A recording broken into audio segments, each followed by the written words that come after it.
Hello. I'm Mansplain Blaine. Pay no attention to Sock Puppet Miss Muffet or Threesome Theodora in the background. And if my mouth isn't moving correctly, it's because I am cheap. I'd like to explain what a social justice warrior, or SJW, as they are commonly called, is. Others have tackled this question, but I've never been satisfied with their answers, especially those given by Internet aristocrats. I'll make no assumptions about their upbringing. I'll only discuss what they are. A social justice warrior is somebody who has a deep hatred for ugly neuroatypical socially inept autistic side of the spectrum nerds. But they don't want to sound like shallow conservatives, so they obscure their ableism by calling them privileged white straight cis males who are right-handed and hate women. SJWs may say otherwise, that they're out to combat racism, sexism, homo and transphobia, but in truth, they just bully those who are not those things by calling them those things. What about social justice theory itself? A Christian I knew used to say Christianity isn't bad, it's just Christians who are bad.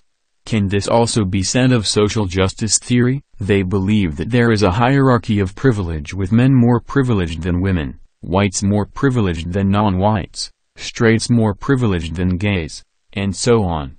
The world today can certainly be a dangerous place for trans and non-straight people, and the negative treatment of non-whites in history is well documented. However, even if we accept the fact that the car has 3 good tires, that doesn't change the fact that the 4th one is broken, and what good is a car with a missing wheel? In order for social justice theory to be true, feminist theory needs to be true.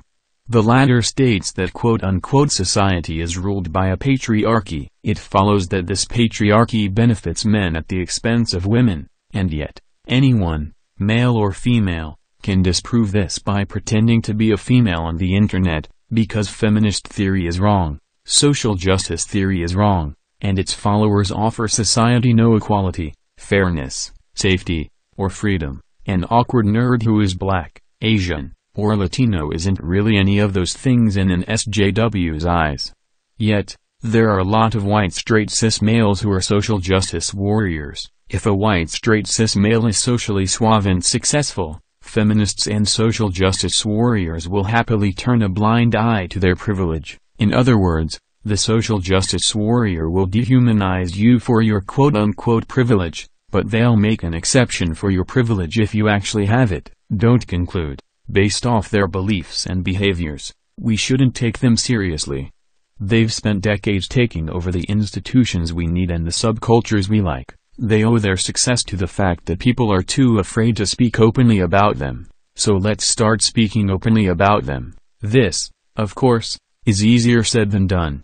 SJWs typically deal with people who stand up to them by using their control over the media to vilify their opponents as harassers. If you're afraid of social ostracization or that you might lose your job, take advantage of internet anonymity. Eventually, we'll be able to cautiously step out into the real world,